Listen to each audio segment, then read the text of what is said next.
Yo traía una presentación bonita así para el impacto de lo primero, pero me la voy a imaginar porque eran pocas, pero me las imagino. Anoche mi esposa me ayudó para subirlas a una USB y todo eso, pero pues no falta, ¿dónde la deja uno? El pacto, fundamento de la doctrina bíblica. El pacto, fundamento de la doctrina bíblica, es la lección que vamos a continuar. Es la penúltima del fanal que estamos manejando nosotros, ¿verdad? Y nosotros sabemos perfectamente que este pacto no es así nada más, ¿verdad? O sea, no es decir nada más pacto, no.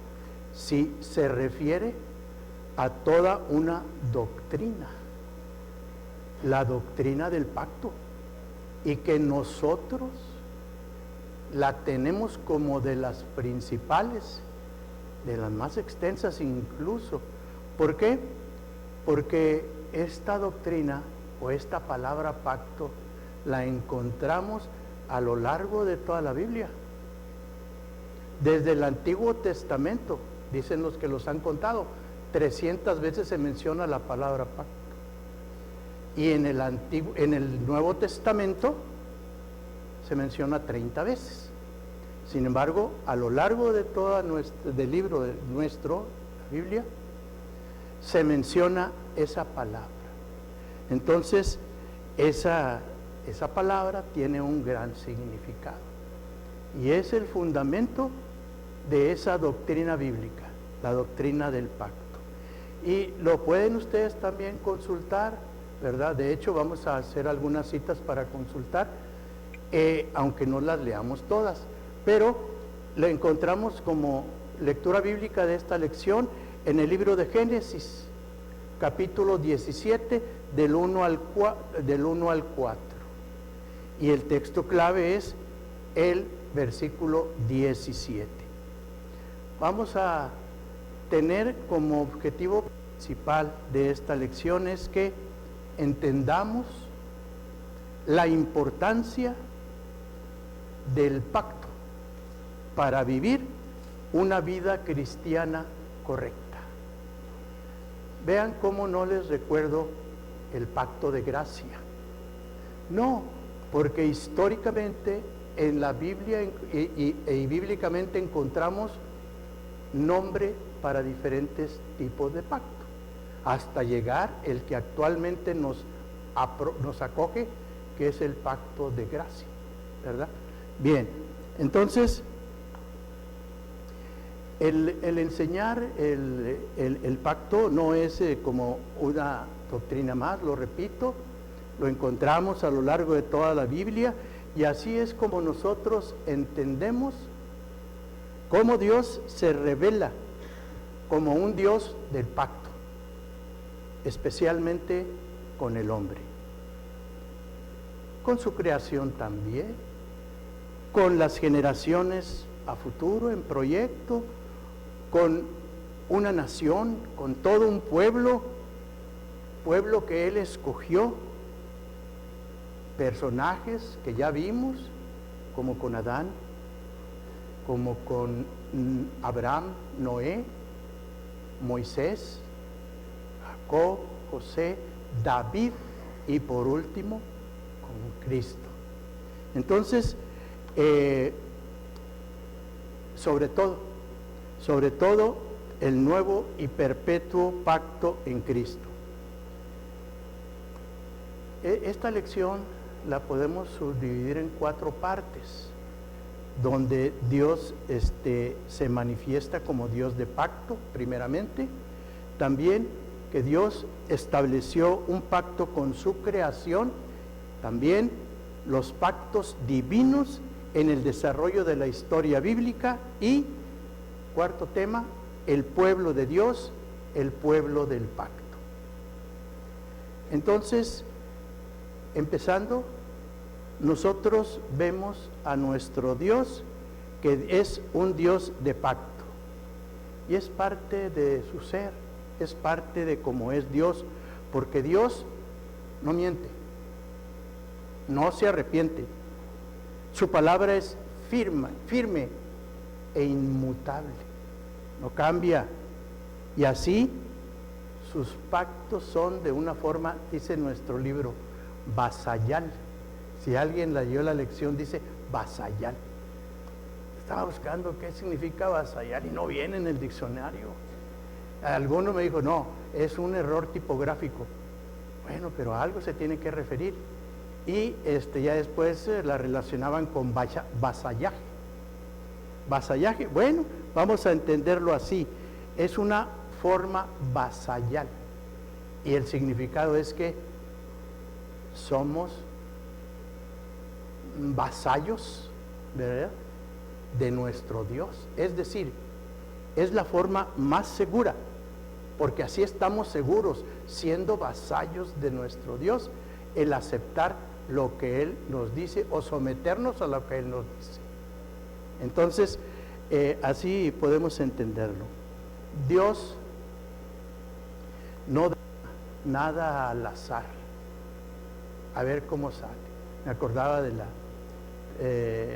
teoría científica de la creación del mundo, de los seres vivos, y que hablan que fue al azar, ¿verdad? Proteínas, nucleótidos, elementos y todos cómo se juntaron y formaron otros compuestos. Hablan de el azar. Pues Dios no deja nada al azar, ni sus planes. Recordemos que el hombre le ha fallado. El hombre le ha fallado. Por eso su palabra nos dice, maldito el hombre que confía en el hombre. Porque Dios no nos falla. Dios no se equivoca. Dios no cambia. Entonces, el hombre le ha fallado.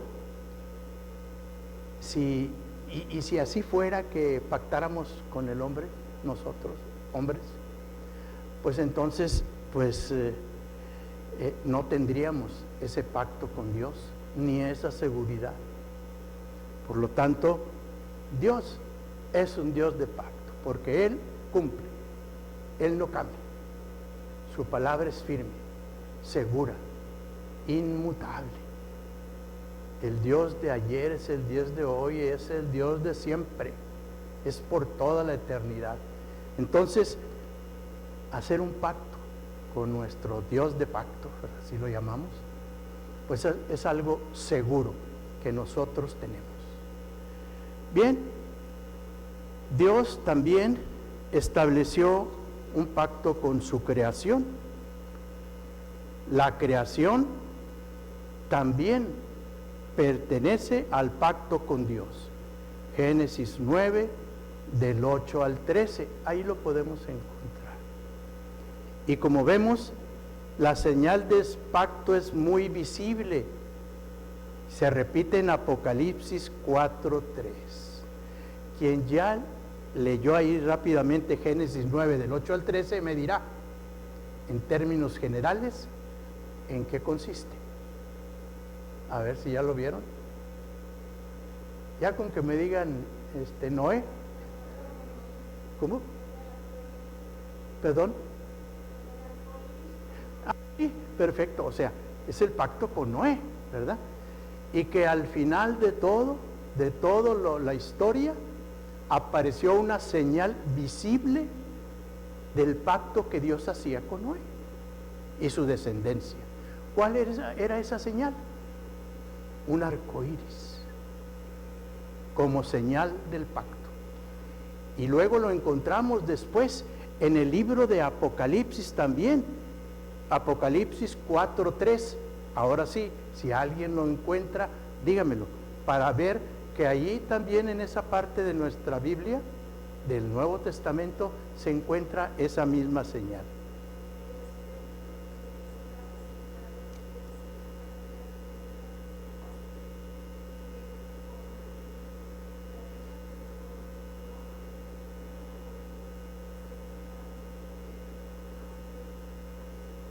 Muy bien, lo encontramos, fíjense, desde Génesis y ahora en Apocalipsis.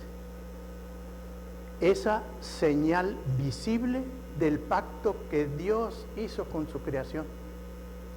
Por eso conviene recordar, voy a meter un poquito aquí de cosquilleo, ¿verdad? Para que no se me confundan, porque ahora se ha despreciado, se ha menospreciado, se ha subbajado, así podemos decirlo, ¿verdad? Esa señal del arco iris. Y ahora se usa como bandera, pero para otros fines. Y así lo dicen, la bandera del arco iris. Muy ufanos, pero no, porque nosotros entendemos perfectamente que esa es una señal divina y que tiene su significado del pacto que Dios hizo con su creación. Por lo tanto, no nos confundamos cuando veamos ese tipo de colores que ahora los ponen en todo, hasta en las películas infantiles que a veces no tienen nada de, dice uno, pues no tiene nada de malo, pues no, no tiene nada de malo, pero por ahí va una señal, pero no para que entendamos el pacto de Dios, no, sino para otros fines, el arco iris. Y ahí lo tiene, así como otro tipo de actividades. Bueno, entonces nosotros, hermanos, hay que estar siempre muy pendientes de eso, para no caer en ese tipo de engaños. Bien, el punto 3 nos dice que los pactos divinos en el desarrollo de la historia bíblica. Vamos a ser a veces repetitivos, ¿verdad? Pero estos pactos de Dios en el desarrollo de la historia bíblica lo encontramos en muchas, ¿cómo le diré? En libros, porciones, historia, ordenanzas, deseos que nuestro Dios tiene para con nosotros. A lo largo de toda la Biblia, y que esas relaciones de Dios con el hombre, principalmente, son marcadas por el pacto. Desde Adán, un pacto en el Edén que Dios hizo con el hombre, pues ya conocemos la historia. Lo pone en el paraíso, le da ciertas órdenes.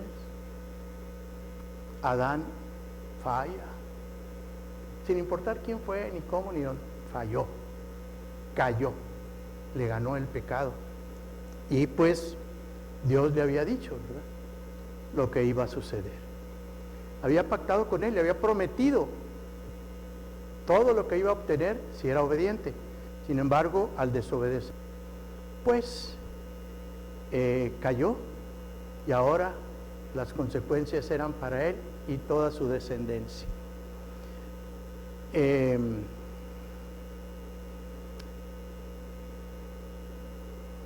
Vemos también que con Abraham también pactó, y pactó con su pueblo, porque iba a ser bendición para muchas generaciones, ¿verdad? Con Noé también pactó con él, le acabó todo el pecado, pero él y su descendencia iban a continuar, y todas las especies que iba consigo y que Dios le había dicho que protegiera y cuidara. Con Moisés también pactó, quizá haya sido un pacto de la ley, ¿verdad?, con él. Y así podemos encontrar otros hombres a través de la historia bíblica con los cuales divinamente nuestro Dios pacta con ellos, y están en nuestra Biblia plenamente marcados dónde y cuándo Dios pacta con ellos y lo que lo que ofrece y las consecuencias de ello. Porque también debemos recordar, acá en la sociedad, un pacto se conoce como una sociedad o un acuerdo entre dos personas, en los cuales hay ciertas reglas y requisitos y condiciones. En el pacto de Dios con su creación y con el hombre, es un pacto unilateral. Es Dios el que pacta con el hombre. O sea,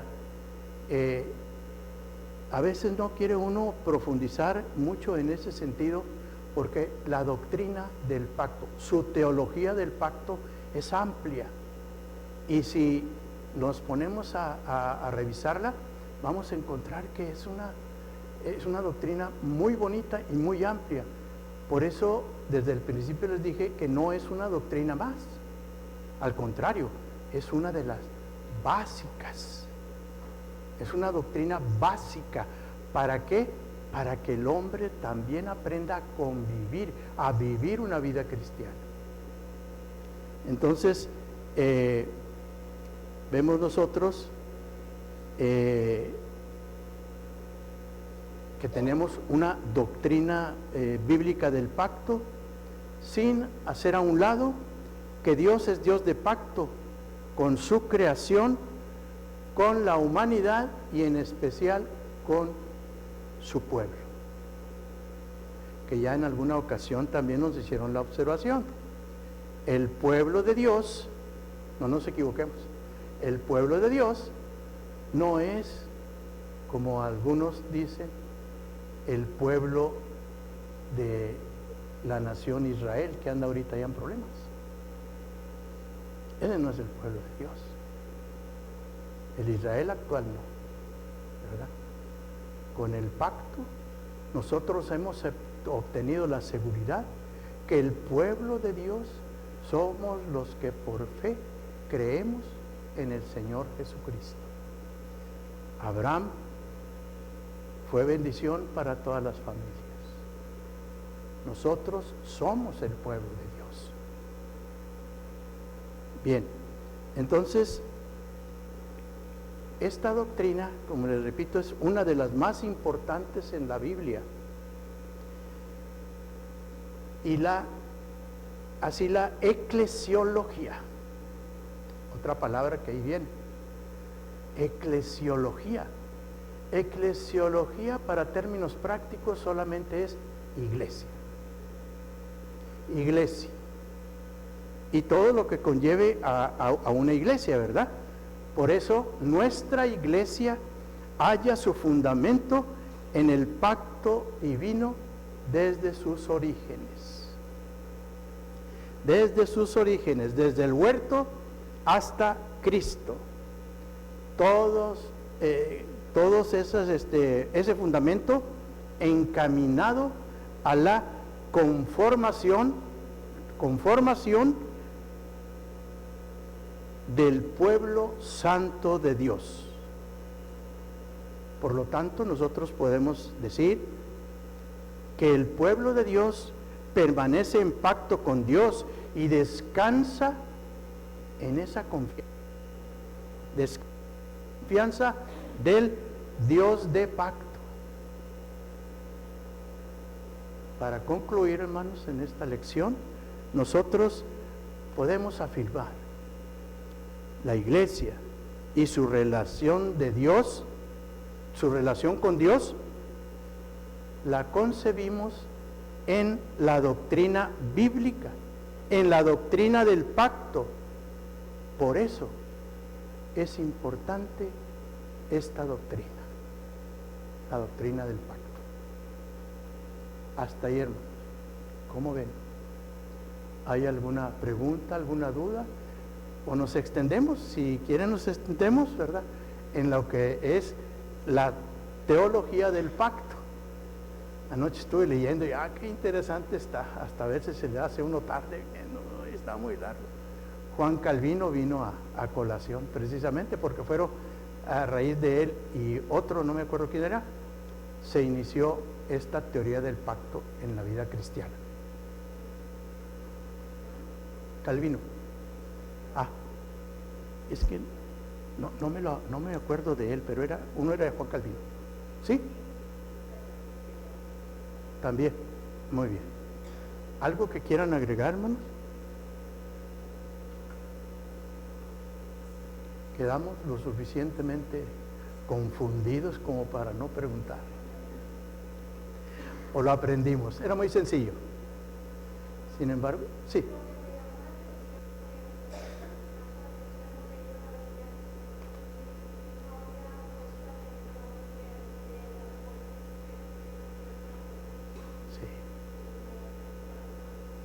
Dije, ver esa imagen, ese sueño, esa visión, ¿verdad? ¿Y ahora cómo la traen? Pues sí, o sea, qué tristeza, o sea, porque es algo majestuoso ver ahí al Señor, a Dios, ¿verdad? Sentado en su trono con sus ancianos y ese arco iris. Imagínense si verlo a lo lejos y aunque esté nublado se ve una cosa impactante. Pues verlo ahí con las trompetas, qué hermosa visión. O cuando llueve, ver cómo se forma el arcoíris, a veces doble o triple, pero se ve, y recordar cuál es el significado, su significado. Sí.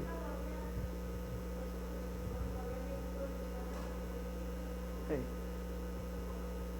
Qué bueno, gracias a Dios. ¿Algo más? Bueno, ahora les va a tocar a ustedes esperar a los niños que salgan. Dios los bendiga. Vamos a orar para despedirnos. Bendito Dios, te damos gracias, Señor, porque especialmente a mí me permitiste, Señor, tranquilamente poder estructurar lo que había preparado para que mis hermanos conocieran, Señor. Gracias te damos por ello. Y te pedimos que nos sigas bendiciendo, que tu sabiduría esté siempre en nosotros, Señor. Y cuando no la tengamos, te la pedimos a ti, Señor. Gracias, porque mis hermanos les ha permitido conocer algo más de tu palabra y reconocer, Señor, lo que tú haces en la vida de cada uno de nosotros.